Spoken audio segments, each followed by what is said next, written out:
একটা সময় ছিল কিছু মানুষকে খুব আপন ভাবতাম, কাছের ভাবতাম। কিন্তু একটা সময় পর গিয়ে বুঝতে পেরেছি আসলে কখনো মা বাবার পরে কেউ আপন হয় না, কাছের হয় না।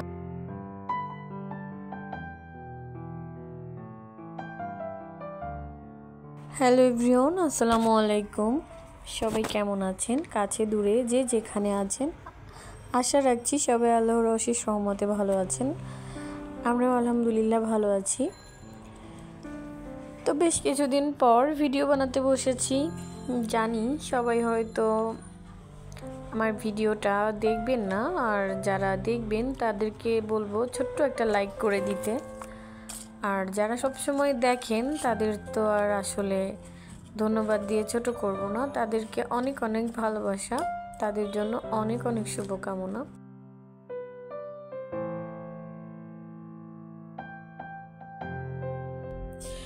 আর এখন একটু গরম কম, তাই চেষ্টা করছি সব কাজ গুছিয়ে রাখার জন্য।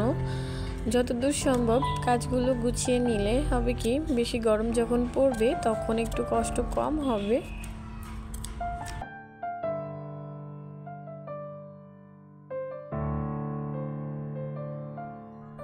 আল্লাহর রহমতে পরপর 3 দিনই মোটামুটি ভালোই বৃষ্টি হয়েছে, আর যাতে পরিবেশটা একটু ঠান্ডাও হয়েছে। তো এখন কিন্তু গরমের যে কষ্টটা ওইটাও নাই, আর সেই সাথে কাজে কামেও একটু এনার্জি পাওয়া যাচ্ছে। মাঝখানে তো এমন হয়েছিল যে কোনো কিছু করতে ভালো লাগছিল না, শুধু বারবার মনে হচ্ছিল শুয়ে বসে থাকি, আর যেদিকেই যাই সেদিকেই গরম। পানিতেও গরম, ট্যাবের পানি এত পরিমাণ গরম হয়ে যাচ্ছিল যে একটু গোসল করেও শান্তি পাওয়া যাচ্ছিল না। তো সেই দিক থেকে বলতে গেলে এখন ঠান্ডা আছে বেশ, আর সাথে ফ্যান ছাড়তে হচ্ছে না তেমন একটা। আবার দেখা যাচ্ছে ফ্যান ছাড়লে কাঁথাও গায়ে দিতে হচ্ছে, আর এসি চালানোর তো প্রশ্নই ওঠে না। তো বেশ ভালোই একটা সময় পার করছি।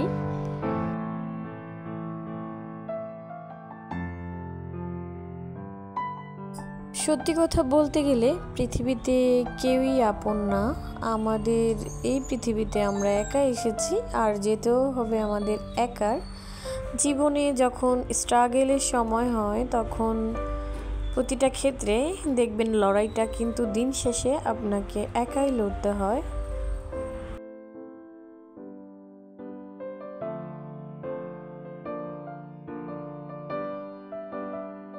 আজকাল এই যুগে মা বাবাও অনেক ক্ষেত্রে পর হয়ে যায়।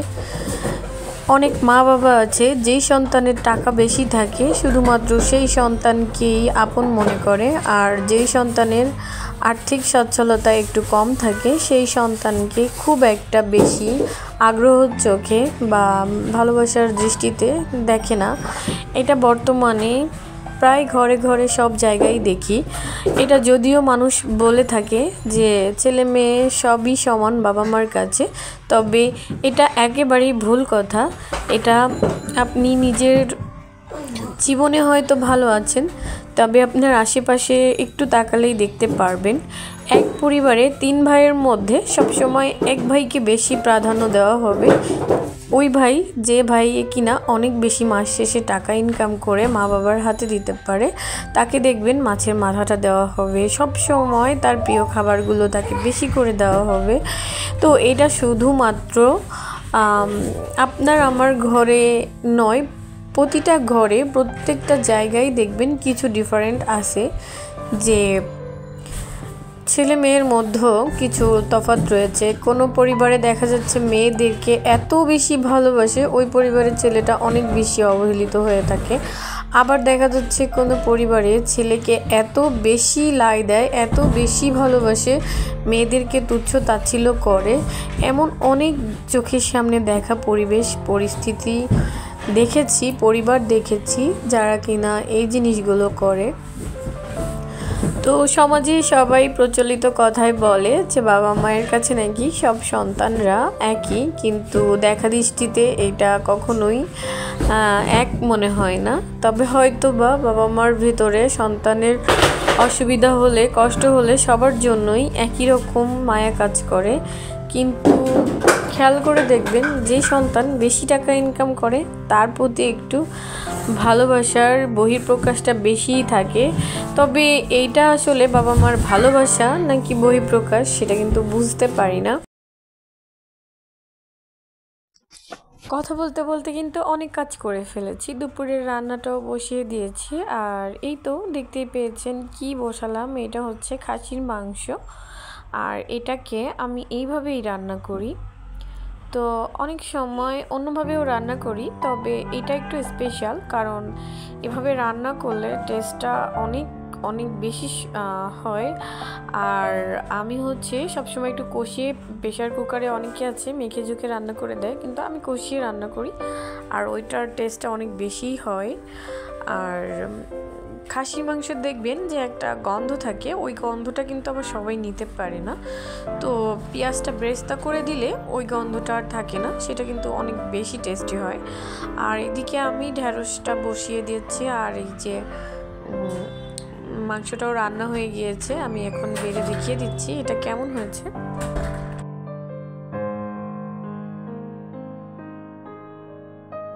তো বরাবরের মতো আজও বলছি, যারা আমার ভিডিওটা এখনো পর্যন্ত দেখেছেন কিন্তু লাইক করেননি, সাবস্ক্রাইব করেননি, প্লিজ আমার চ্যানেলটা সাবস্ক্রাইব করে দিবেন। আর আপনাদের ছোট লাইকটা আমার ভিডিওগুলোকে অন্য আর 5 জনের কাছে পৌঁছে দিতে সাহায্য করবে। দয়া করে লাইক আর কমেন্ট তো করবেন। আর যদি পরবর্তীতে আমার ভিডিও দেখতে চান তাহলে অবশ্যই আমার চ্যানেলটা সাবস্ক্রাইব করে রাখতে পারেন। যারা সবসময় এই কাজটা করেন, আমার ভিডিওগুলো দেখেন, তাদেরকে তো অনেক অনেক ভালোবাসা। এটা সবসময় বলি, আবারও বলছি, আপনাদের প্রতি ভালোবাসার কৃতজ্ঞের আমার কোনো শেষ নেই। তবে প্রতিদিন কিন্তু এই কথাগুলো বলার পর বিদায় নিয়ে নিই, আজ কিন্তু বিদায় নিচ্ছি না। আজ বিকালে ঘুরতে গিয়েছিলাম, আর আমার স্বপ্নের জায়গা, শুধু আমার স্বপ্ন না আমাদের স্বপ্ন, তো সেইখানে গিয়েছিলাম। হচ্ছে আমাদের প্রজেক্ট যেখানে চলছে, তো আমরা যেখানে জায়গা কিনেছি বেসিক্যালি ওই জায়গায় যাব। শহরের এই কোলাহল ছেড়ে একটু মুক্ত বাতাসে স্বস্তির নিঃশ্বাস নিতে চাই।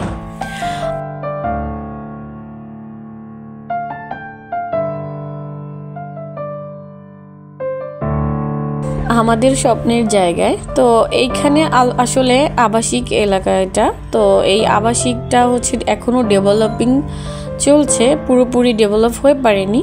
তো এখানে একটা জিনিস খুব ভালো লেগেছে আমার, যেটা হলো মার্কেট প্লেস আলাদা, স্কুল কলেজ সব কিছুই আলাদা আলাদা জায়গাতে। এখানে কোনো বিল্ডিংয়ে মানে শহরের মতো, ঢাকার মতো এমন হ্যাসেল নেই, এটাও ঢাকারই মধ্যেই। তো এটা কিন্তু অসাধারণ। আর আমার তো মনে হচ্ছিল আমি পারলে এখনই থেকে যাই এই জায়গাতে। আর এত সুন্দর করে গাছ লাগিয়েছে ওনারা, এমন কোনো ফুলের গাছ নাই যে লাগায়নি। তো রাস্তার 2 সাইডে মানে মনে হচ্ছিল যে মানে কি সুন্দর, মানে কিভাবে বর্ণনা দিব আমি বুঝতে পারছি না। তো আমার মনে হচ্ছিল আমি যেন এখনই এখানেই থেকে যাই। তো ইনশাল্লাহ খুব তাড়াতাড়ি বাড়ি করব, আর এখানে থেকেও যাব এমন ইচ্ছা আমার আছে। আমার আসলেই অত কোলাহল ভালো লাগে না। আর খুব আমাদের বাসা থেকে খুব বেশি দূরে না, আমাদের বাসা থেকে মাত্র 20 মিনিট সময় লাগে মোটরসাইকেলে যেতে গেলে। তো এই তো আমার সেই স্বপ্নের জায়গা আমাদের। তো কেমন হয়েছে বলবেন। আর এখানে ছোট ছোট অনেক গাছ আছে যেগুলো অনেক অসাধারণ। তো আজকের মতো এখানে বিদায় নিচ্ছি। আল্লাহ হাফেজ। সবাই ভালো থাকবেন, সুস্থ থাকবেন, সবার সুন্দর স্বাস্থ্য কামনা করে এখানেই বিদায় নিলাম। আল্লাহ হাফেজ।